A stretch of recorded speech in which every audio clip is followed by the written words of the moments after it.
Hey, Warren Eckstein here.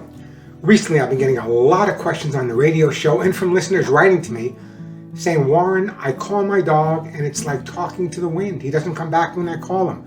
Probably one of the most frustrating things for any good pet guardian is having a dog that just doesn't respond to them when they want to get the dog to come to them. But there's many reasons. I want to go over some of the reasons why your dog may not be coming to you. And believe me, it's probably your fault.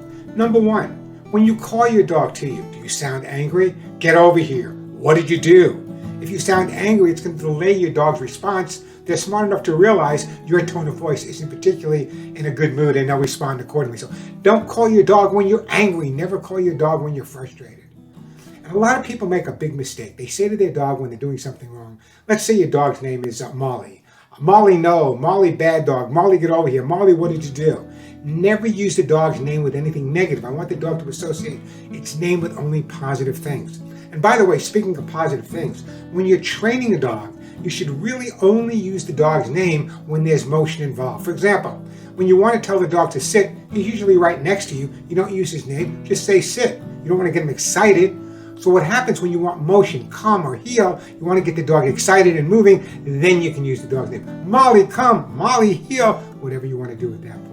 So that's really, really important. Use the dog's name only with positive things and never sound angry when you're using your dog's name. Also, a lot of people use bribery, Well, my dog comes when I call him. All I can do is give him a pound of cheese or a piece of cake or a bagel, whatever. I'm not against rewards 100%. I'm not an abolitionist when it comes to rewarding your dog. However, what a lot of people don't understand the concept of variable reinforcement. So what they do is they give their dog a treat every time to get the dog to come. Then a few times they don't have a treat, the dog goes, nah, why should I bother? So if you're going to be using treats for training, variable reinforcement. What does that mean? Sometimes the dog gets a treat, sometimes he doesn't get a treat. No specific random, it's got to be real random, no specific time in terms of when he gets the treat and when he doesn't get the treat. So variable reinforcement if you want to use treats. Another big mistake people make is they train their dog only in one location. Your dog responds maybe perfectly in your backyard. There's not a whole lot of distractions there. Take the dog to a doggy park or somewhere with a lot of other dogs and people or kids playing, and it's kind of like they have selective hearing. They don't know if you're talking to them or not. So it's really important when you're training your dog to educate them in different locations where you're going to be working with the dog on a regular basis. A school, the dog park, whatever. Make sure the dog learns to respond in all different locations, not just your backyard. And here's the biggest mistake, and so many trainers and behaviorists do this as well. When you want to teach your dog to come when called, they tell you to put the dog in a sit position, stand in front of the dog, and call the dog, Molly, come. Not a bad idea. Molly, come. Think about this. Chances are that when your dog is sitting or lying down, you're probably not going to call him. It's when he's chasing a squirrel, playing with another dog, running after a kid, chasing a bicycle, a skate, whatever.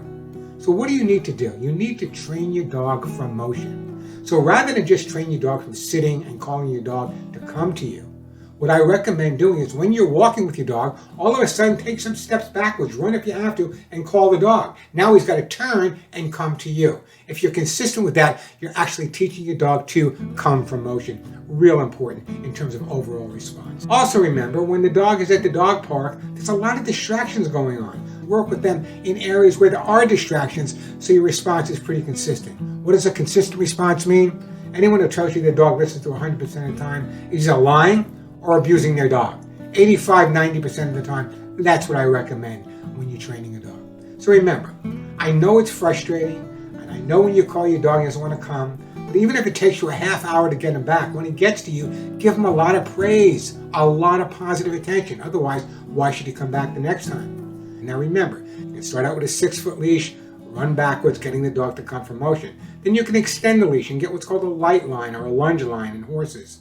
And then what you can do is once you get the dog responding pretty consistently, take him to an area that's completely fenced and have him come. If he doesn't come, leash and collar, leash and harness goes back on, call him a few times, then take him off. If he doesn't come, leash and collar goes back on. That's the continuity that's real important in order to teach the dog to come when you call him. It's really amazing. It's probably one of the most important things a guardian can teach their dog is to come when they call him. I know when I call Molly and Willie, they're there. Why are they there?